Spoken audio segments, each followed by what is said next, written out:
न्यायालयात आला आणि मिलिंद बोरीकर यांची भेट घेतली, संजीव जयस्वालांची भेट घेतली.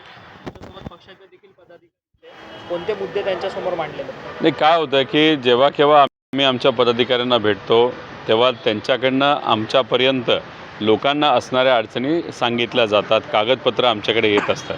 त्यामुळे आमचे जे मुंबईचे सर्व पदाधिकारी आहेत इथं सगळेच आहेत आणि त्यांच्या मदतीने मग आमच्याकडे जे काही विषय आले होते ते SRAचे वेगळे होते, महानगरपालिकेचे वेगळे होते, म्हाडाचे वेगळे होते आणि मग आज तिथं मिलिंद भाऊ जे आहेत, त्याचबरोबर जसवाल भाऊ आहेत, यांच्याशी आम्ही चर्चा केली, बैठक केली आणि मग BDD चाळचा एक मुद्दा होता, अभंग बिल्डिंगचा सोसायटीचा तिथं मुद्दा होता आणि इतर काही महत्त्वाचे विषय होते. जसे की काही ठिकाणी लीज संपलेला आहे तरीसुद्धा ज्या लोकांना लीज दिले ते तसेच कंटिन्यू करतायत आणि मग तिथे प्रायव्हेट पार्किंग वगैरे काही गोष्टी चालल्या ज्याच्यामुळे लोकांना अडचणी येतात. तर हे सगळे मुद्दे अधिकाऱ्यांसमोर घेतले आणि इथं आल्यानंतर काही लोक आम्हाला खास करून भेटले जे डोळ्यात पाणी आणून आमचा विषय गेले 20 वर्ष संपत नाही, 10 वर्ष संपत नाही, 3 वर्ष संपत नाही, अशा लोकांचे सुद्धा मुद्दे अधिकाऱ्यांसमोर घेऊन कालबद्ध एक कार्यक्रम नाहीतर टाईम लिमिट लावून आम्हाला या बाबतीत तुम्ही अवगत करावं, सांगावं की काय होते. तर अशा पद्धतीने आम्ही बैठका तिथं झालेल्या आहेत. दादा, मुंबईतले अनेक मोकळे भूखंड जे आहेत ते घशात घालण्याचा, विकासकांच्या घशात घालण्याचा प्रयत्न जो आहे तो सातत्यानं होताना पाहायला मिळतो. काल देखील मुंबई महानगरपालिकेच्या सभेमध्ये एक फुटबॉल ग्राउंड जो आहे तो त्याचं आरक्षण जे आहे ते बदलण्यात आलेलं आहे. मुंबईकरांच्या खेळण्याची विद्यार्थ्यांची हक्काची जागा जी आहे ती हिरावली जाते. फक्त काही म्हणजे आता एक तर महानगरपालिकेने फुटबॉल ग्राउंडचा जो निर्णय घेतलेला तो चुकीचा निर्णय आहे. मुंबईमध्ये आपण जर बघितलं तर इथं नुसते बिल्डिंग करून चालणार नाही. इथं आपल्याला STP प्लांट लागणार आहेत, इथं आपल्याला ओपन प्लेग्राऊंड लागणार आहेत, हॉस्पिटलसाठी जागा लागणार आहे, शाळेसाठी जागा लागणार आहे. आणि मग हे जे आरक्षित भूखंड असतात ते जर तुम्ही निर्णय घेऊन ते आरक्षण काढून नाहीतर तिथे समजा एखादा ग्राउंड असेल ते कॅन्सल करून तुम्ही रितसर ह्या सगळ्या गोष्टी जर काही डेव्हलपरला देणार असाल तर हे योग्य नाही. मुंबईच्या भविष्यासाठी, मुंबईमध्ये राहणाऱ्या लोकांच्या भविष्यासाठी हे योग्य नाही. त्यामुळे महानगरपालिकेमध्ये जाऊनसुद्धा आम्ही या गोष्टीला विरोध तिथं करणार आहे. शेवटी सरकारकडनं काही ना काहीतरी प्रेशर तिथं असल्याशिवाय हे होणार नाही. SRAमध्ये जेव्हा आम्ही गेलो होतो, मिटकर नावाचा जो अधिकारी होते त्याच्या माध्यमातून आणि त्याला साथ देणारे काही इतर अधिकाऱ्यांच्या मदतीने असंच महानगरपालिकेचे काही ग्राउंड, काही जागा जे STPसाठी रिझर्वड होत्या त्या एका बिल्डरला त्यांनी तिथं दिले. त्यामुळे हे जे काय चाललं आहे मुंबईमध्ये SRAच्या माध्यमातून आता महानगरपालिकेच्या मदतीने हे सगळं चुकीचं चाललं आहे. त्यामुळे हे मुद्दे आम्ही तिथं घेणार आहोत आणि तुम्ही जर बघितलं असेल की ज्या दिवसापासून आम्ही हे मुद्दे हाताला घ्यायला लागलो त्यानंतर कुठंतरी अधिकारी सुमोटो काही प्रमाणात तिथं ॲक्शन घ्यायला लागलेत. महानगरपालिकेने सुद्धा आता SRAच्या बाबतीत ॲक्शन घेतली असं आम्हाला कळालेलं आहे. त्यामुळे कुठं ना कुठंतरी अधिकारी जेव्हा एखादा विरोधक एखादा मुद्दा घेत असतो अधिकाऱ्यांना सुद्धा भीती वाटते आणि मग त्या पद्धतीने काही गोष्टी सुरू आहेत ज्या मुंबईसाठी योग्य आहेत असं मला वाटतं. परंतु म्हाडाचे देखील अनेक भूखंड जे आहेत ते अनेक संस्थांना वगैरे वाटण्याचं काम सध्या सुरू असल्याचं आपल्याला पाहायला मिळतं. हे बहुतेक म्हाडाचे भूखंड जे दिले जातात ते सत्ताधारी पक्षाच्या आमदारांच्या किंवा खासदारांच्या संस्थेला दिले जातात, सामाजिक संस्थेला, आणि त्या भूखंडावरती ती सामाजिक संस्था वेगवेगळे उपक्रम राबवत असते. आम्हाला कळालेलं आहे की तुम्ही जे म्हणता ते खरं आहे. काही ग्राउंड काही नेत्यांच्या संस्थांना दिलेले आहेत, परिचयाच्या लोकांना दिलेलं आहेत. तर याचा एक आम्ही वेगळा अभ्यास तिथं करणार आहोत आणि त्याच्यानंतर काही जर अन्यायकारक झालं असेल, जर चुकीचं झालं असेल, नक्कीच याच्यावर आम्ही तिथं बोलणार आहोत. आणि त्याच्याचबरोबर काही ठिकाणी तर काही बिल्डरली जे ॲम्युनिटी स्पेस असतात ते गिळले आहेत. जो काही FSR वापरायला पाहिजे तो जास्त वापरलेला आहे आणि मग तिथं पिंजऱ्यासारखी जमीन बांधली आणि त्याच्यात कुठलाच रूल पाळला गेला नाही आणि सरकारी जमीनसुद्धा जी ग्राउंडसाठी आरक्षित होती तीसुद्धा गिळून टाकली.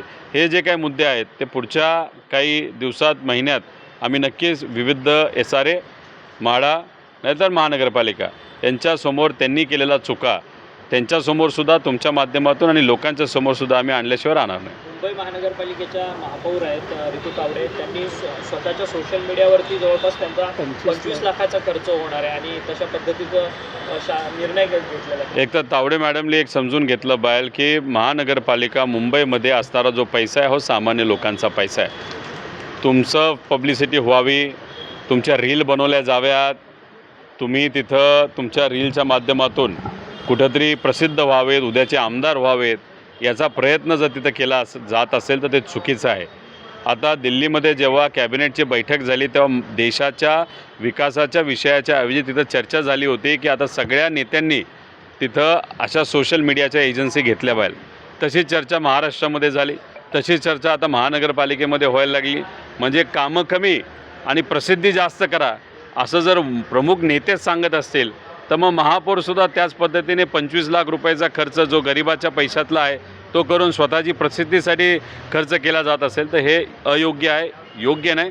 स्वतःच्या खिशातून जे करायचं करा, पण लोकांचा पैसा प्रसिद्धीसाठी वापरला जाऊ नये असं आमचं ठाम मत आहे. 28 तारखेपासून मनोज जरांगे पुन्हा एकदा मुंबईत आंदोलनासाठी पोलिसांकडे तशी परवानगी देखील मागितलेली आहे. कसं पाहता या सगळ्या गोष्टी? नाही, त्यांनी आजपर्यंत जे आंदोलन केलेलं आहे स्वतःच्या हिमतीवर लोकांच्या सपोर्टली केलेलं आहे.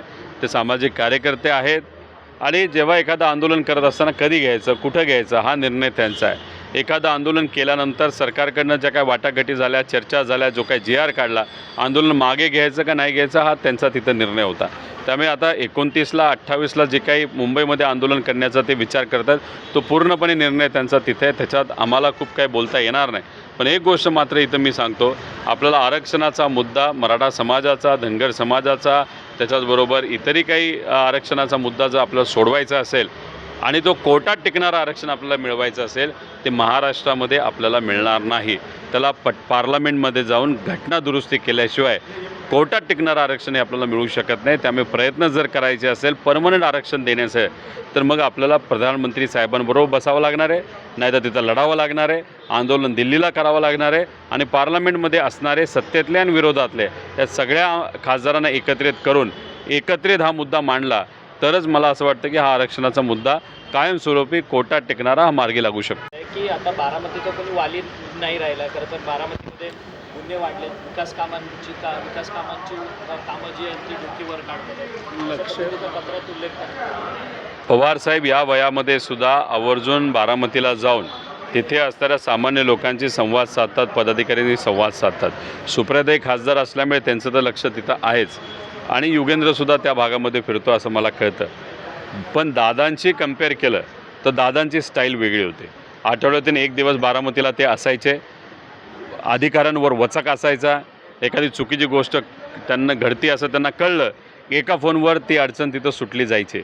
पण मला जे आता तिथं कळतं आहे, शेतीच्या पाण्याचा प्रश्न असू द्या, हॉस्पिटलचा मुद्दा असू द्या, जी कामं आता सुरू आहेत ती वेळेवर होणं, त्याला निधी देणं, या सगळ्या अडचणी बारामतीकरांना तिथं सोसाव्या लागतात.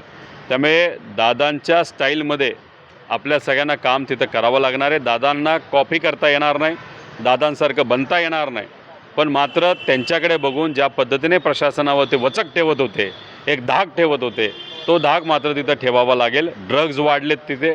आता आम्ही एक मुद्दा ड्रग्जचा घेतला, 5 दिवसानंतर आम्ही हा मुद्दा मांडल्यानंतर 5 SP साहेबांबरोबर 5 दिवसात तिथं गांजा सापडला. आम्ही अजून एक मुद्दा मांडला होता, तो म्हणजे जे नॉर्मल औषधं असतात त्याचा ड्रग्ज म्हणून वापर मोठ्या प्रमाणात केला जातो, पेन किलरचा. लगेच आम्ही बोललो, धाड टाकली, ते सापडलं. त्याच्याचबरोबर कोयता, नाहीतर कुठं दबाव तंत्र, एक्स्ट्रॉशन हे मोठ्या प्रमाणात बारामतीमध्ये वाढलेलं आहे. त्यामुळे अधिकाऱ्यांनी या गोष्टीमध्ये जर लक्ष दिलं नाही तर मग काही प्रमाणात लोकांना काही विषय हातात घ्यावे लागतील आणि इतर लोकांनासुद्धा म्हणजे पवार परिवार म्हणून आम्हा सगळ्यांना त्याच्यामध्ये लक्ष घालावं लागेल. अश्विनी भिडे यांनी आरोप केला आहे की झालं, बोलो उल्लंघन करून बोलो